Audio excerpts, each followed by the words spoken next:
When it comes to quality sleep, Ashley has you covered with top mattress brands at winning prices and with special financing options available. You can snooze now and pay later. Plus, your mattress purchase helps give the gift of better sleep to children in need and U.S. Special Operations Forces. Visit your local Ashley store or shop online today and make every snooze count. Financing is subject to credit approval. See store or ashley.com for details. Major phone carriers make you sign contracts with rigid data plans to trap you into a kind of forced phonogamy. Sounds pretty insecure if you ask me. At Consumer Cellular, we believe in a more consensual and healthy form of phonogamy, free of contracts and more flexible to your data needs. This way, you stick around not because we force you to with contracts and fees, but because you love our phone plans. Like ardently love our phone plans. Phonogamously. Consumer Cellular. When freedom calls, we're here to answer. Call us at 1-888-FREEDOM.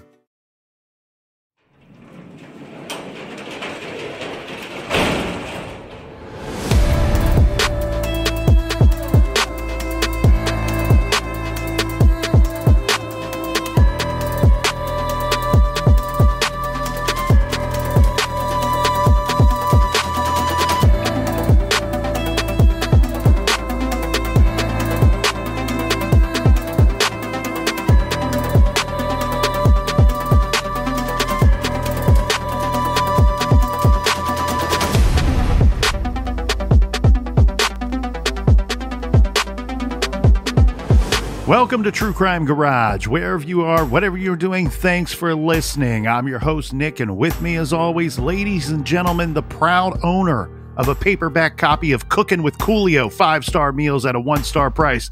Here is the captain. Slide, slippity slide. It's good to be seen and good to see you. Thanks for listening. Thanks for telling a friend.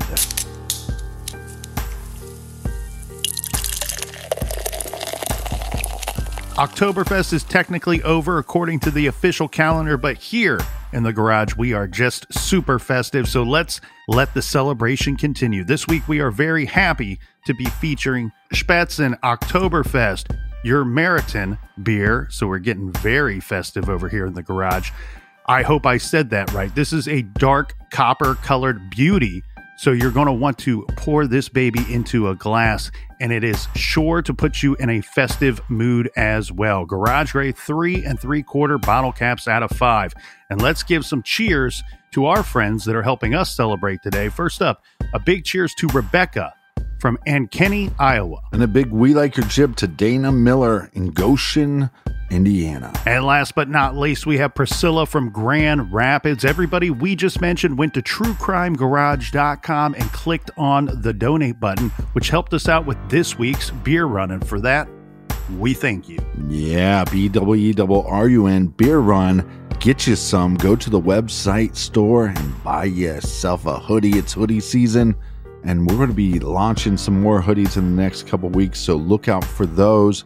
And make sure you sign up on our mailing list when you're at truecrimegarage.com. And Colonel, that's enough of the business. All right, everybody, gather around, grab a chair, grab a beer. Let's talk some true crime.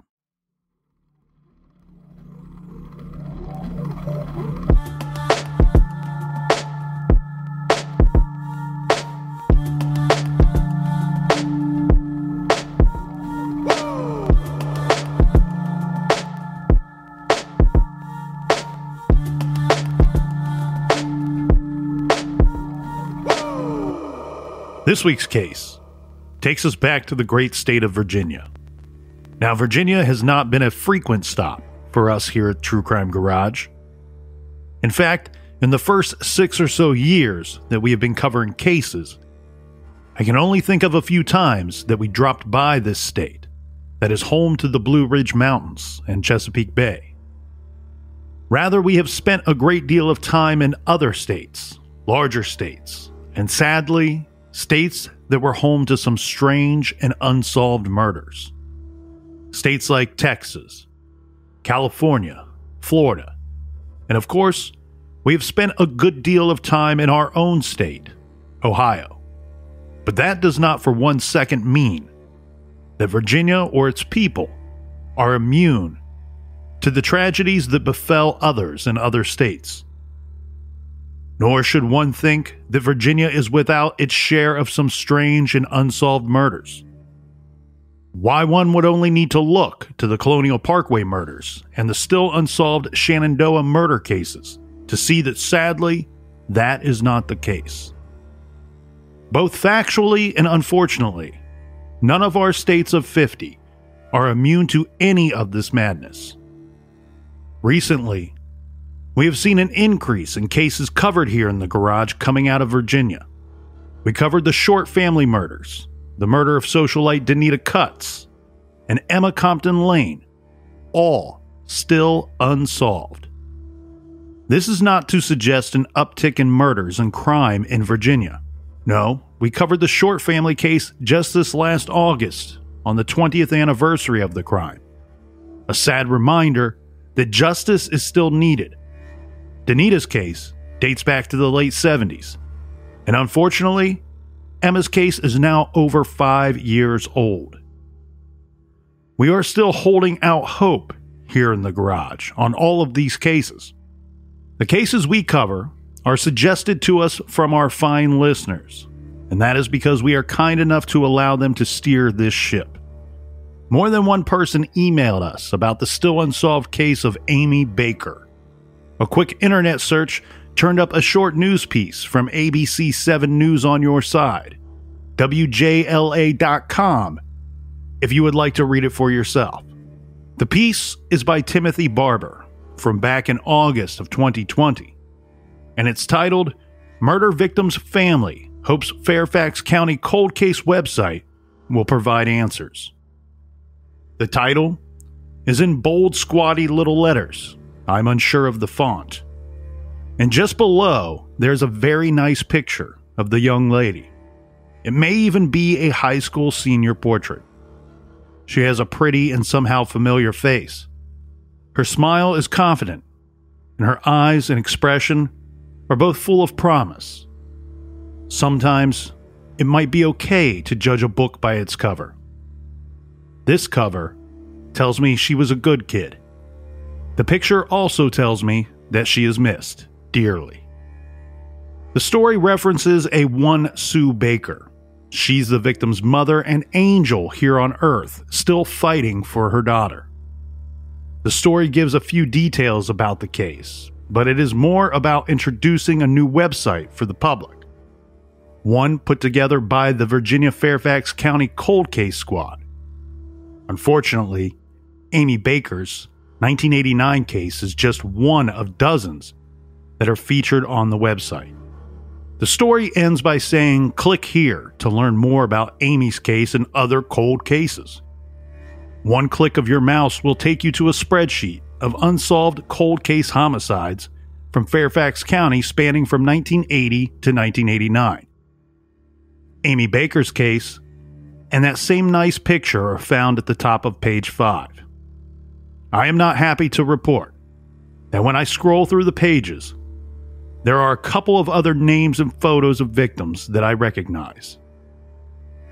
In a column to the right of Amy's picture, the spreadsheet cell provides a brief description of her case that reads, 18-year-old Amy Baker was last seen leaving a relative's house in Falls Church the evening of March 29, 1989. Her vehicle was located on the side of Interstate 95 by Blacklick Road later that evening. On March 31st, 1989, Amy's body was found in a wooded area off the interstate. Personally, I don't feel that Amy Baker's case has received enough media attention over the years, and that is why we are covering it here today. This is True Crime Garage.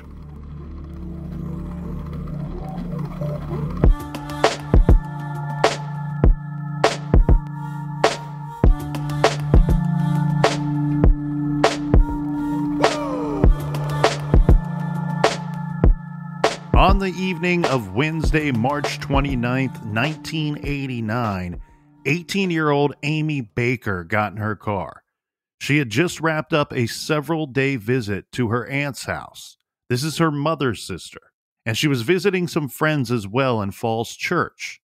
a Virginia suburb of Washington, D.C., that is quite developed and populous. Amy was heading home to Hartwood in Stafford County, where she lived with her parents. The drive was not far and consisted mostly of highways that are busy at all hours of the night in the notoriously congested area. Amy headed south on I-95, Interstate 95.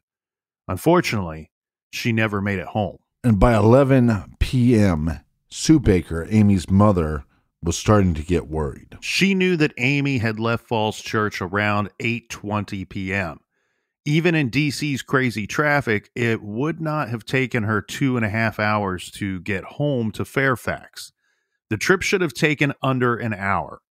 Sue managed to catch a few hours sleep, but in the morning, the first thing she did was call her sister to confirm that yes, Amy had left the night before. Amy's frantic parents reported her missing Thursday morning. In the age before cell phones, there was no tracking their daughter's location to see where she was. But they also knew Amy and that she wouldn't have likely have deviated from her route. There was no reason to. She was 18. If she wanted to go somewhere else rather than coming home, she would have just told her mom that's what she was doing. But no, Amy had said that she was coming home. In fact, she said, "I'm coming home. I'll be there soon." And Sue Baker didn't know this at the time, but the state police had already found Amy's car. That's right, Captain. The vehicle was spotted by a Virginia state trooper on that Wednesday night. It was found abandoned on the shoulder of Interstate 95 southbound. The massive 8-lane highway, it runs the length of the East Coast. It was just south of the Newington Interchange, which is a major commuter area. According to the Newport News Daily Press, police said Amy pulled over on the shoulder of Interstate 95 near the Blacklick Road exit in Springfield. This was less than 30 minutes away from her parents' home.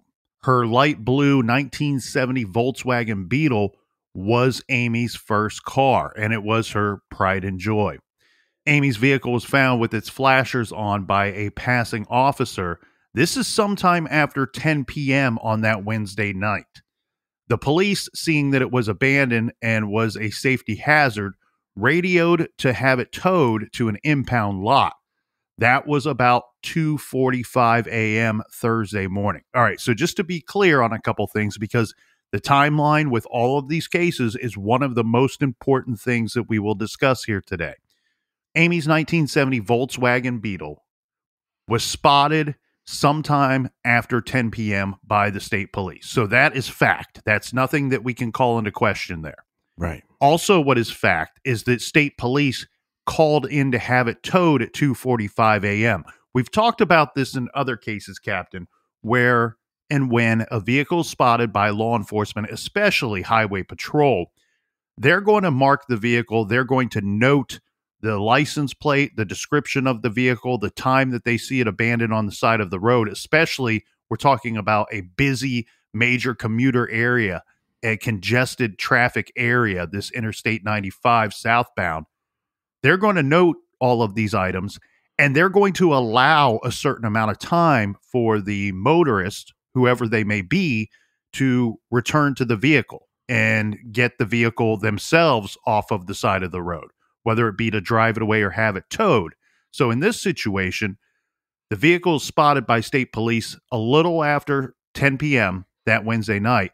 And then, so we fast forward to about 4.5 hours later at 2:45 a.m., technically Thursday morning, is when it's radioed in to have the vehicle towed away. Well, and that time is going to vary depending on how much of a hazard the vehicle could be, how much of the vehicle is obstructing the road. Correct.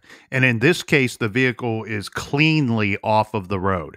And this is probably why they allowed so much time for someone to return to it.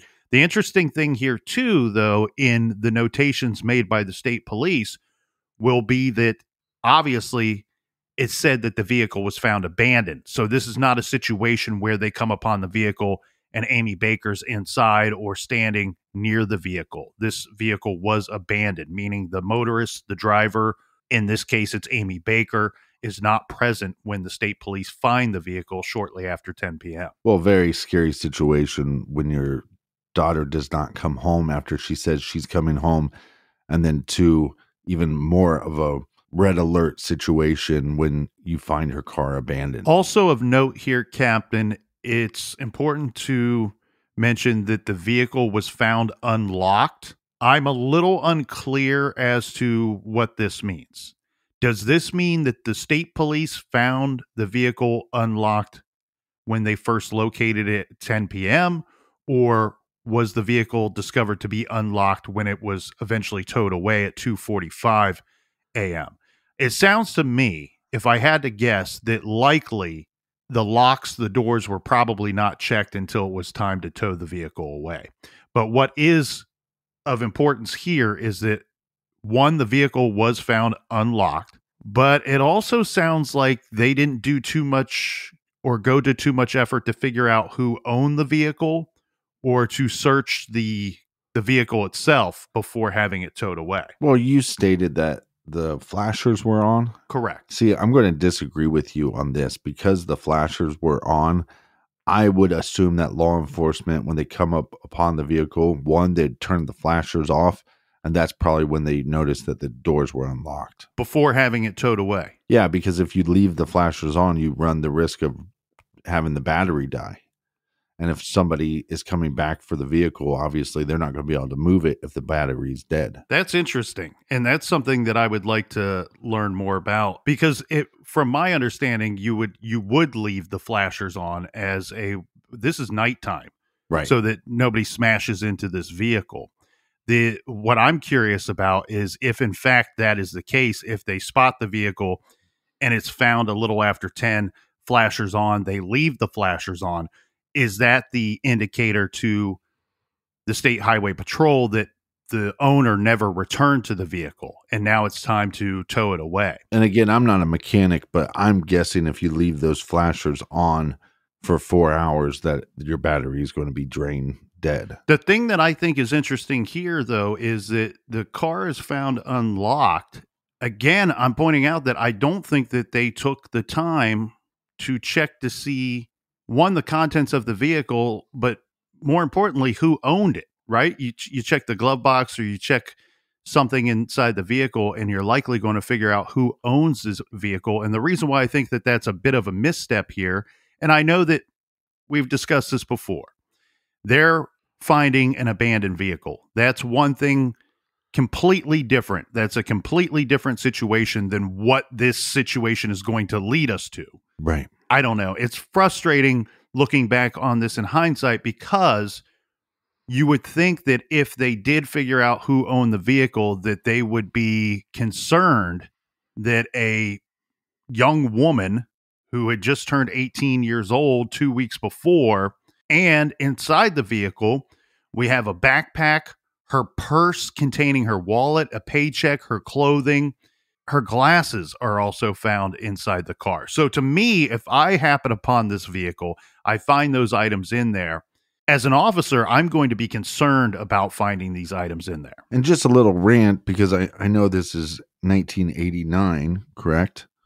Correct. Now of days, with the technology that we have just on our smartphones, law enforcement, when they see an abandoned car, could go on there, do a voice recording of what they found, and then snap a couple pictures and then send that to a file. So then if the person goes missing, and the person's missing for 10 years or 15 years or whatever it is, we have that documented from the moment that they found the car. That's correct. In my opinion here, Captain, all of these items being found in the vehicle is a very bad sign. And likely, really, this is a bad sign that's going to turn into a very bad omen rather quickly. Question for you. The tires were okay? Correct. So what we have here is we have mom who calls in and reports her daughter missing. The Amy Baker's family reports her missing that Thursday morning. Now, they didn't know that the vehicle had been found the night before. They didn't know that the vehicle had been towed away. it's once they report her missing that the family is informed that a vehicle matching, remember, because they didn't check to see who the owner of the vehicle was that they found. Right. But they're saying, hey, by the way, a vehicle that matched the description of your daughter's vehicle, we actually spotted that on Interstate 95 and we had it towed away early this morning. And they were told that the determination was that Amy's car had run out of gas. And sad when you think about that, because just a simple mistake and now we have a missing teenager. Well, yes, and this is one of those situations that you really hate to hear about. You know, this is something that I experienced in a vehicle that I owned at one time. It had a bad gas gauge, and that was the same thing with Amy's Beetle. It had a bad gas gauge. Look, her vehicle was 19 years old, and so this wasn't a terribly uncommon thing back then for older, especially people driving vehicles that are of the older state. And from my understanding, the way that the family has reported this, they said that the gas gauge at times worked and at other times did not work. So this would be... And that's even worse than it just not working all the time. Because at least if it doesn't work all the time, then you can calculate the mileage and all that kind of stuff. But sometimes it works, sometimes it doesn't work. But you've been in a old Volkswagen. Even going to high school in the 90s, there were kids that had Beetles from the 70s that there were their prized possession, and it was kind of a iconic car. But those are like basically driving around a golf cart or a little go-kart. Well, and not to get too far off on a side story here, but a gas gauge that works sometimes and sometimes does not work is the same thing that happened to Leonard Skinner. So this is not a terribly uncommon thing. Here, it's really very unfortunate. She's traveling alone, runs out of gas in the middle of the night, and then would be forced to pursue getting gas or getting help on foot because of it being 1989. And as you pointed out, no cell phone for Amy Baker. It's also should be noted that this was not the first time that this gas problem had occurred. She probably knew what to do. Anybody that's ever run out of gas, the car behaves in a certain way, and vehicles behave differently when this occurs. But she clearly recognized the issue once the gas was out and was able to cleanly get the vehicle off of the road. And she must have been awfully frustrated, maybe even a little scared. She's in the dark, far from home. Probably one thing that makes her feel a little better, that's a little more comforting in this situation. It is a congested area. There's a lot of people, a lot of vehicles flying around that I would think one would feel somewhat better not being alone out there, even though she is trekking it alone on foot. And so she would have to have decided to get out of the vehicle and pursue help, which would be, in this case, means walking to a nearby gas station. Well, it's dangerous, not just because there's humans that become predators out there. The fact that she's walking in the dark on the highway. So after receiving this report, the family is told about the vehicle that was towed away, Amy Baker's vehicle. The mother, Sue, she immediately demanded to check out her daughter's vehicle. Per the Newport Daily News, at the impound lot, Sue found Amy's purse, wallet, and backpack inside the car. The car keys were not located in the vehicle. Actually, here, Captain, the car keys have never been located, never been found. Their absence remains a mystery to this day. It's part of the larger mystery of what happened to Amy Baker. The Bakers feel strongly that the items left behind in the car should have suggested to law enforcement that a crime had been committed. They say, after all, what woman would leave her unlocked, disabled car without taking her purse and ID? She never makes it home that night. I agree with the family here. We don't know when an abduction occurred of Amy Baker, but we do know that it did take place.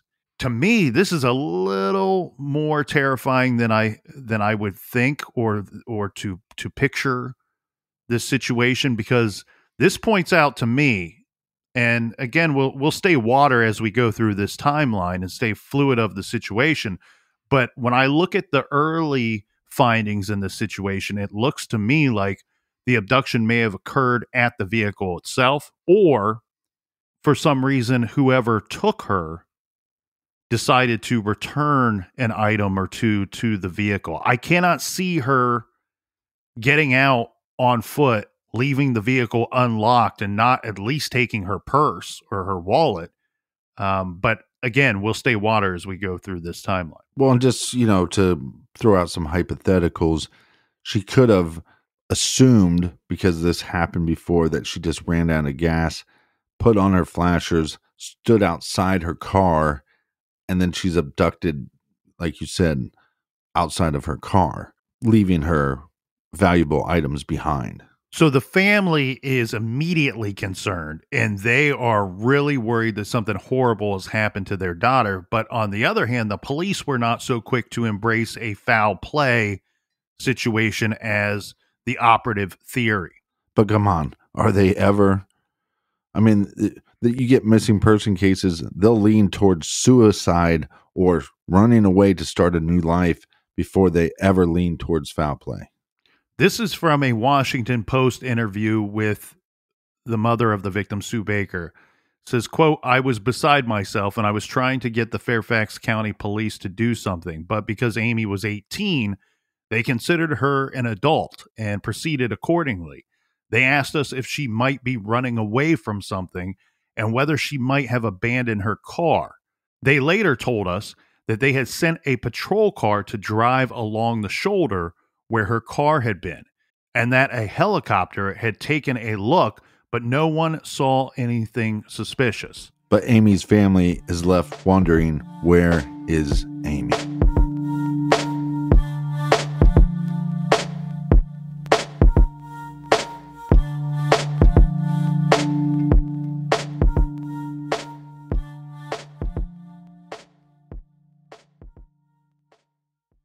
This show is sponsored by BetterHelp. Do you look forward to the holidays? Maybe you struggle with seasonal blues.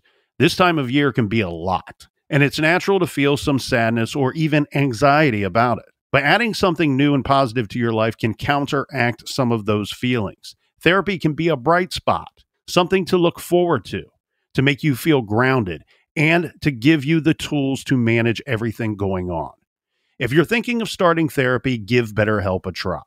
It's entirely online, designed to be convenient, flexible, and suited to your schedule. Just fill out a brief questionnaire to get matched with a licensed therapist and switch therapists at any time for no additional charge.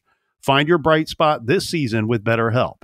Visit BetterHelp.com/garage today to get 10% off your first month. That's BetterHelp, HELP.com/garage.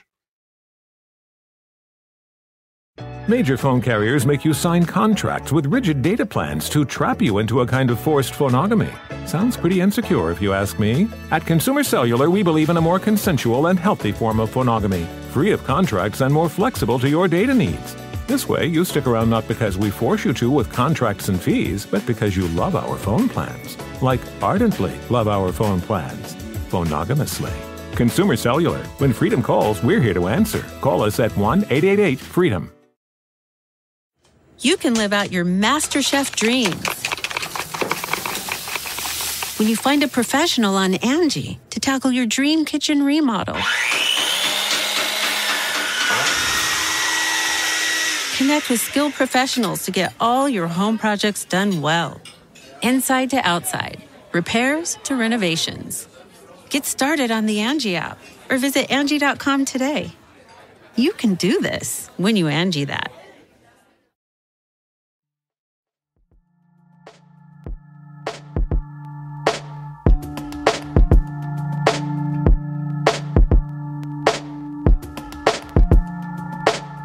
All right, we are back to the windows, to the walls. Love y'all. Cheers, everybody. Cheers to you, Captain. Before we get too far into the weeds here and the details of this case, let's take a quick look in a few minutes to talk about Amy Baker.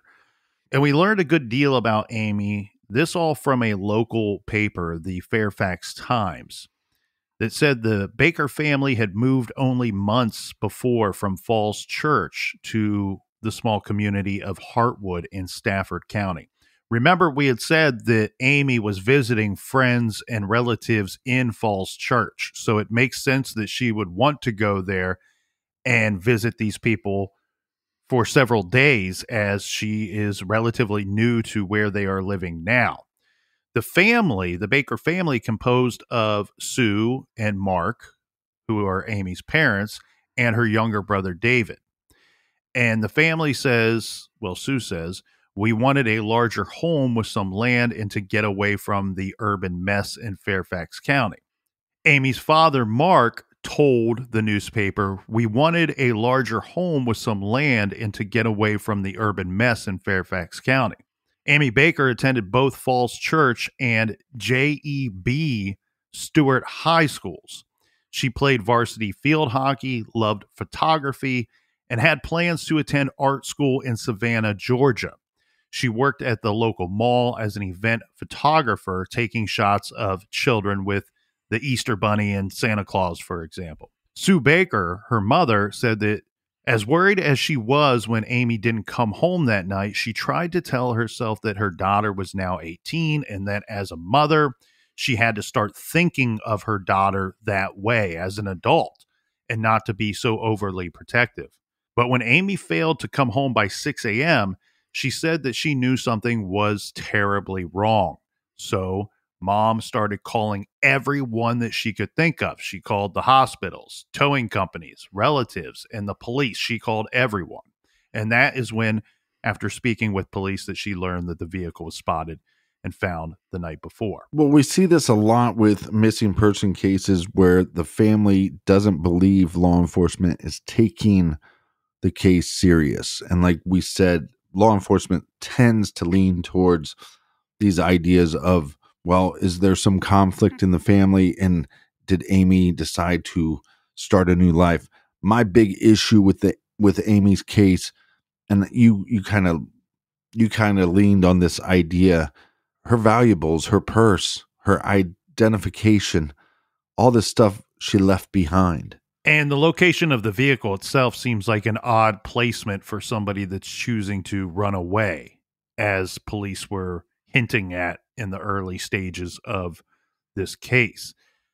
Again, Amy is 18. She's a legal adult, so they do have some grounds for that argument. But with everything I'm seeing, I think that was a misstep here by law enforcement.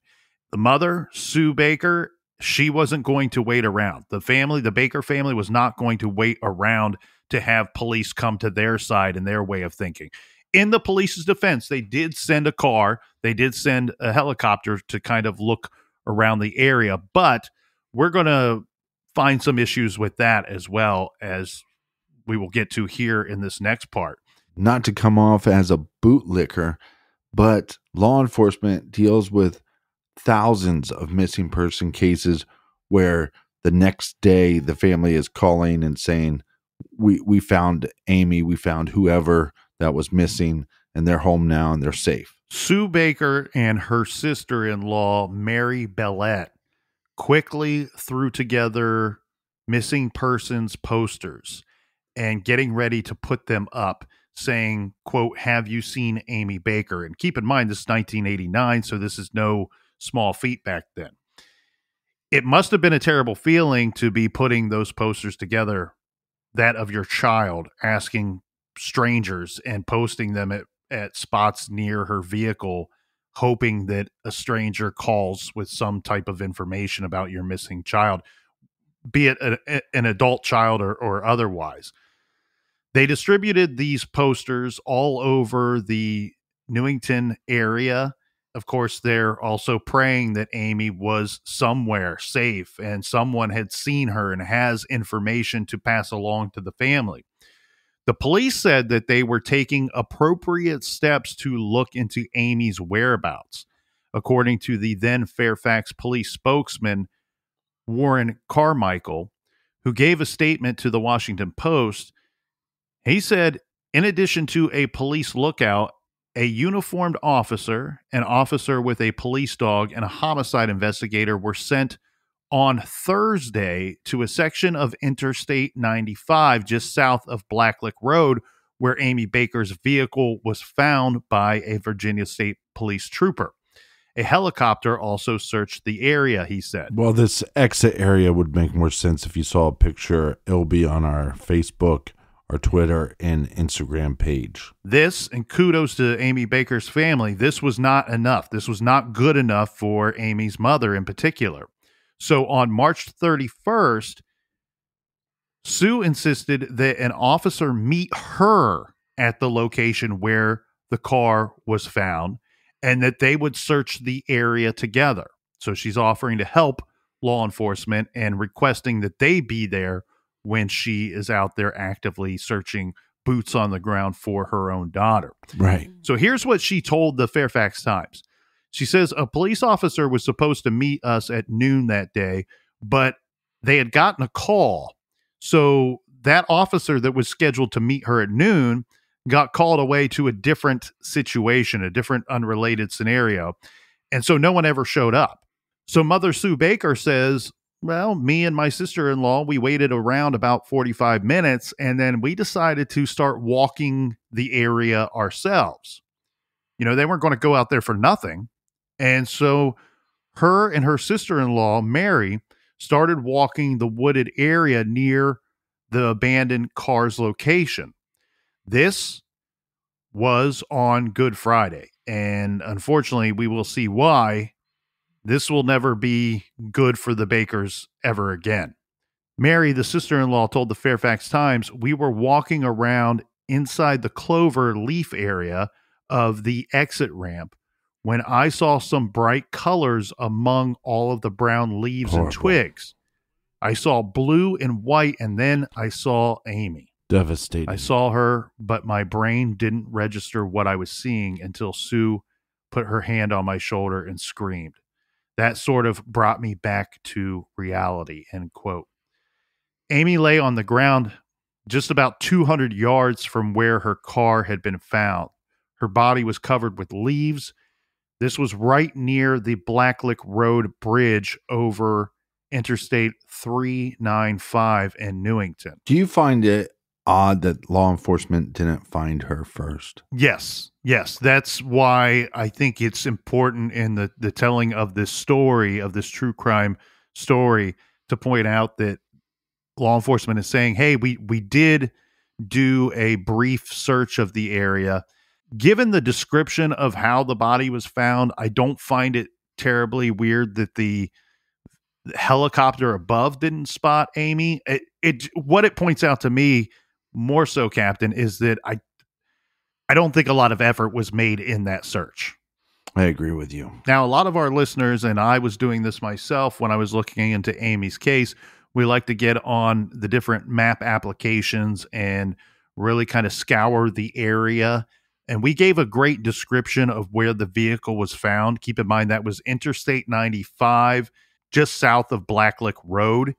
What all reports that I've seen, Captain, and from what I've been told, is that this area, especially the Blacklick Bridge that we just discussed where she was found, this area has changed drastically over the years. So if anybody were to try to look on some map applications today, just know that this area is not laid out the same that it was.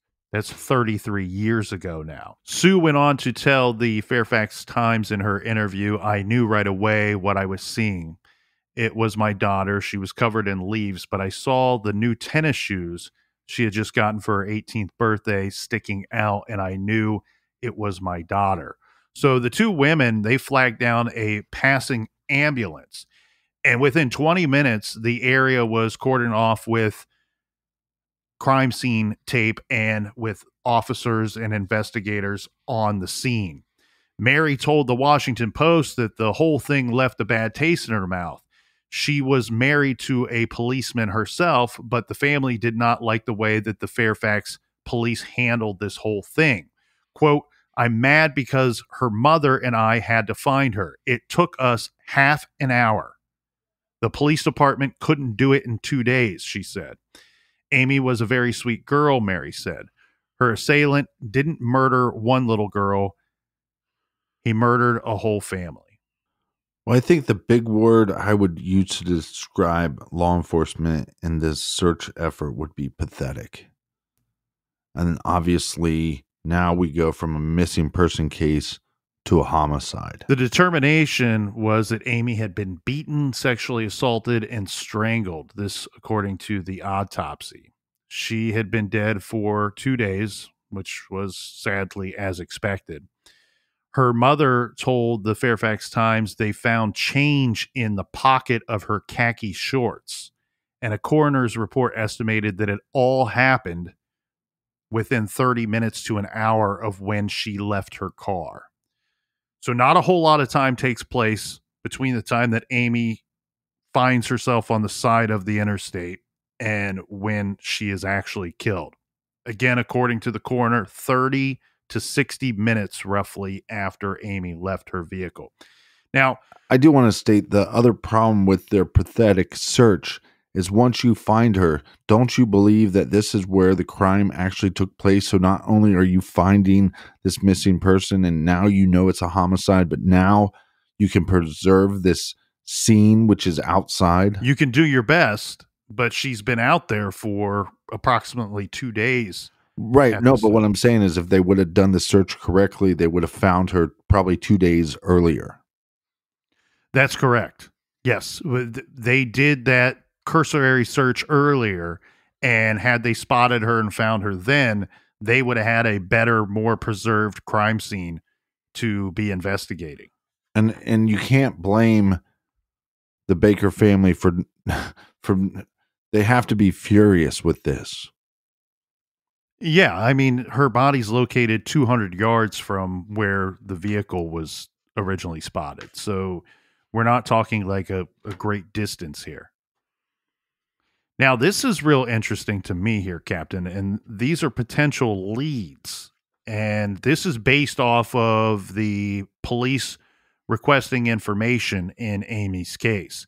So interestingly, police asked the public to call in any information they might have about 2 possible vehicles that were seen in the area. So a statement said that police were seeking 2 cars the state trooper spotted, quote, near the Volkswagen. And this was one was a dark colored early 80s Buick and the other was a blue Ford Escort. Now, whether they received any calls about these pretty generic vehicles and their description is unknown. Once there was news reports that Amy has been murdered, there was a flood of tips. So one of these was a caller referencing an article about Amy in the Freelance Star of Fredericksburg.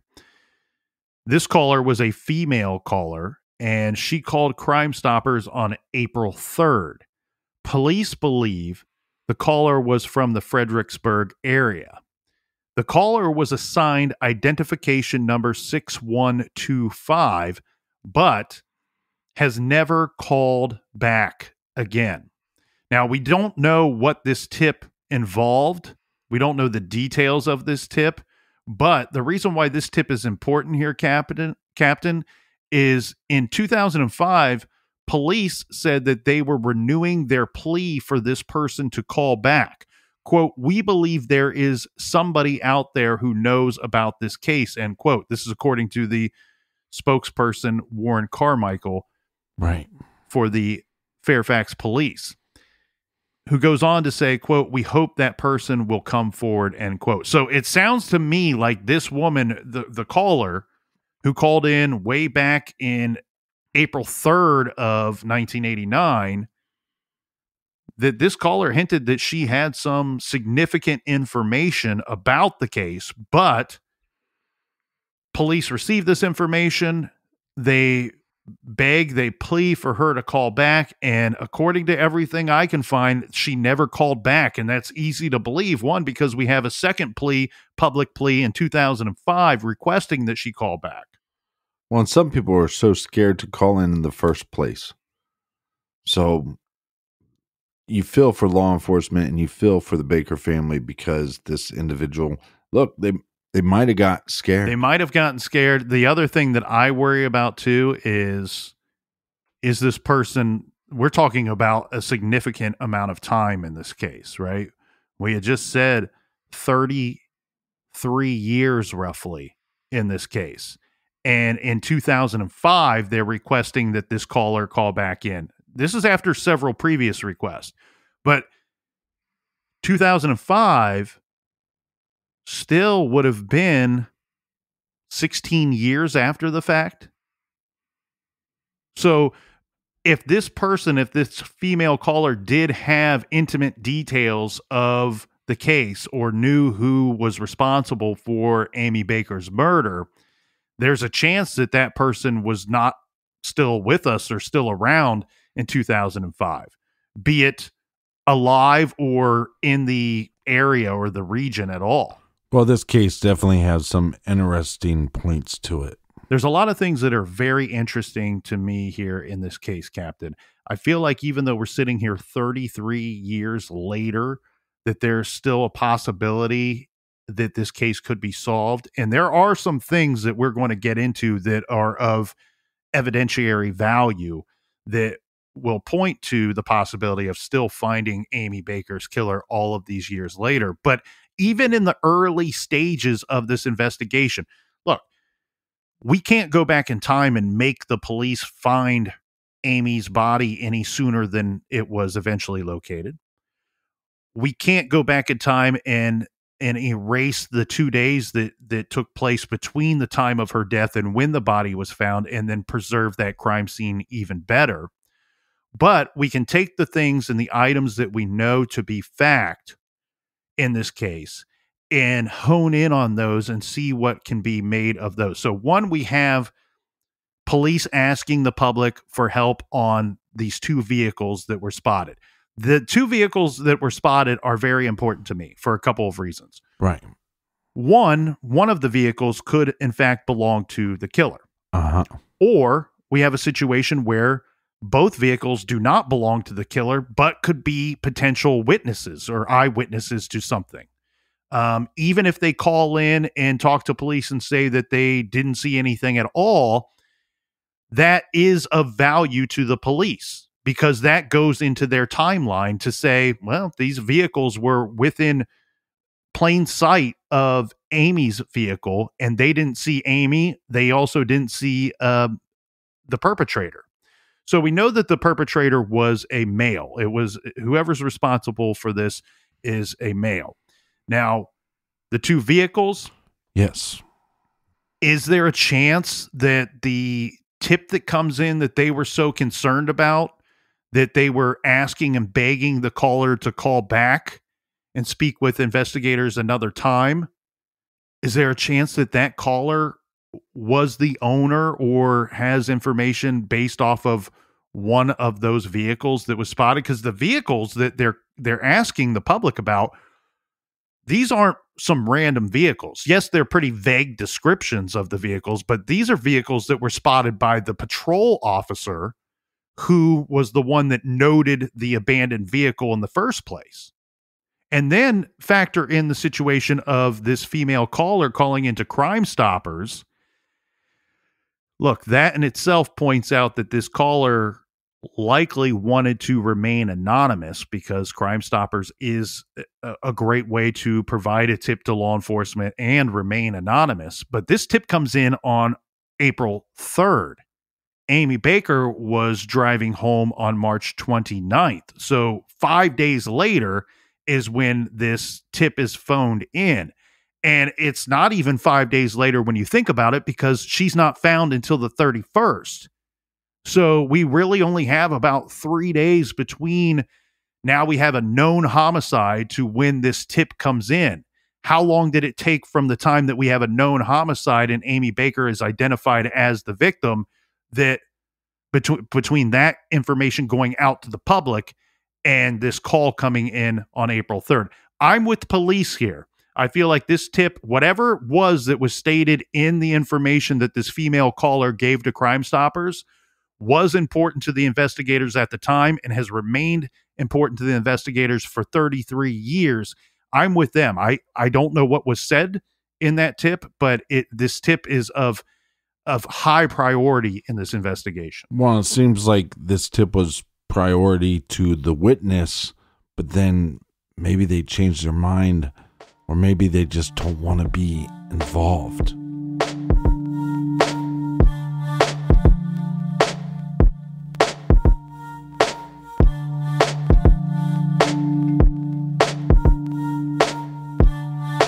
If you need more True Crime Garage for your earballs, check out our bonus show on Stitcher Premium. It's only $5 a month. You get our show and every show that's on Stitcher Premium, and you can check out that link at truecrimegarage.com or just go to Stitcher Premium. Join us back here in the garage tomorrow for more True Crime Garage. And until then, be good, be kind, and don't litter.